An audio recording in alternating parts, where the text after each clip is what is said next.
लेकिन राजीव, आज जो ये सवाल मैं अभी कर रही हूँ, ये जो जिस तरीके के स्टॉक वैल्यूएशन, वो भी एक ऐसी कंपनी जिसके पास दुनिया भर का पूरा सेक्टर है, चाहे पावर हो, चाहे एनर्जी हो, चाहे पोर्ट्स हो, चाहे मीडिया हो, सीमेंट हो, हर चीज में अदानी ग्रुप सामने नजर आ रहा है। और जिसकी वजह से बार बार ये कहा जाता है कि Adani's growth story is unprecedented, it is India's growth story. तो क्या अदानी ग्रुप को इस समय इंट्रोस्पेक्शन की जरूरत है, या सरकार को भी इस समय इंट्रोस्पेक्ट करने की जरूरत है कि जिस चीज में इतने सारे पब्लिक सेक्टर यूनिट्स झोंक दिए हैं इसी कंपनी में, और अगर उस तरीके से अगर इसका स्टॉक वैल्यूएशन गिर रहा है, तो आज क्या ये एक इंट्रोस्पेक्शन का विषय सरकार और अदानी ग्रुप के लिए नहीं है? बिल्कुल है, बिल्कुल इंट्रोस्पेक्शन का विषय है। आप देखिए, कॉर्पोरेट गवर्नेंस के नाम पे हमारे देश के ऊपर में लोग हंस रहे हैं आज की डेट में कि भाई आपका कॉर्पोरेट गवर्नेंस कैसा था कि आपने एक आदमी को उठा के वर्ल्ड का सेकंड रिचेस्ट आदमी बना दिया, है ना।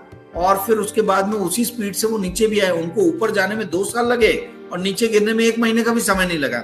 2020 में फरवरी मार्च में मार्केट कैप जो था फरवरी में, वो इस पूरे ग्रुप का था सिर्फ 2 लाख करोड़ रुपए। 2 लाख करोड़ से 20 लाख करोड़ रुपए गए। तो वो जाने में 2-2.5 साल लगे इनको, बट गिरते वक्त आप देख रहे हैं कि स्पीड से गिर रहे हैं। 1 महीने के अंदर में तो 12 लाख करोड़ रुपए उड़ गए, है ना। तो ये तो आप हंसी के पात्र तो बन ही गए हो, वर्ल्ड ओवर हंसी के पात्र बन गए हो। लोग सेबी से सवाल पूछ रहे हैं कि भाई 2 लाख करोड़ से 20 लाख करोड़ कैसे गए, और 20 लाख करोड़ से वापस से 7 लाख करोड़ पे कैसे आ गए। तो भाई सेबी को जवाब देना पड़ेगा, बताना पड़ेगा कि कैसे हुआ, कहाँ गड़बड़ियां हुई हैं। तो ये तो सेबी और गवर्नमेंट की तरफ से तो काफी ज्यादा इंट्रोस्पेक्शन की जरूरत है ही। ऊपर से जो एनालिस्ट कम्युनिटी है, जो मार्केट का एनालिसिस करती है, ये उनको भी, उनके लिए भी बहुत बड़ा थप्पड़ है उनके मुंह पे कि भाई आप इतने दिन से किस बेसिस पे इसको, इसके वैल्यूएशन को जो है आप रेड फ्लैग क्यों नहीं रेस कर रहे थे, आप कैसे जस्टिफाई कर रहे थे। एक तरफ तो इंडिया बेस्ड म्यूचुअल फंड्स ने ज्यादा इन्वेस्ट ही नहीं किया। आपको जान के आश्चर्य होगा कि इंडिया के जितने भी म्यूचुअल फंड्स हैं, उनका क्यूमुलेटिव इन्वेस्टमेंट जो है अदानी ग्रुप में से 18,000 करोड़ का, यानी $2 बिलियन के आसपास का, 2.1-2.2 बिलियन डॉलर होगा। वहीं जो आपके international mutual fund, hedge fund, venture fund, जो अलग अलग ये है, सोवेरियन वेल्थ फंड, है ना, फैमिली ऑफिसेस, इनका जो फॉरेन का जो फंड है उसका इन्वेस्टमेंट है $18 बिलियन का। तो कहां $2 बिलियन अपने इंडिया का इन्वेस्टमेंट, कहां $18 बिलियन फॉरेनर्स का इन्वेस्टमेंट। तो आपने फॉरेनर्स के सामने तो पूरी तरीके से आपने ट्रस्ट लूज किया है, तभी तो आज सेलिंग हो रही है, तभी तो आपके प्राइसेस। आप देखिए, एक चीज को समझिए, स्टॉक मार्केट 3 चीजों पे चलता है।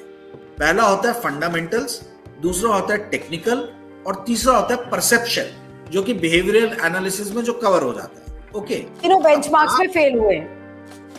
हाँ, तो आप देखिए, टेक्निकल में रोज ही नया लेवल, हर लेवल तोड़ा इन्होंने, हर लेवल पिछले 1 महीने से तोड़ रहे हैं। लोअर सर्किट लगता है, फिर अगले दिन लोअर सर्किट, फिर अगले दिन लोअर सर्किट। आज भी इनके Adani transmission, Adani total gas और एक और कंपनी है अदानी ग्रीन, तीनों के तीनों लोअर सर्किट पे हैं। तो भाई आप रोज ही लोअर सर्किट लगा रहे हो, है ना, रोज ही आपके लेवल्स टूट रहे हैं। तो टेक्निकल लेवल पे तो आप फेल हो गए, फिर आ जाओ बिहेवियरल पे। अब आप समझिए, पूरे अदानी ग्रुप में 48 लाख रिटेल इन्वेस्टर्स हैं। तो भैया ये रिटेल इन्वेस्टर्स हैं कहां?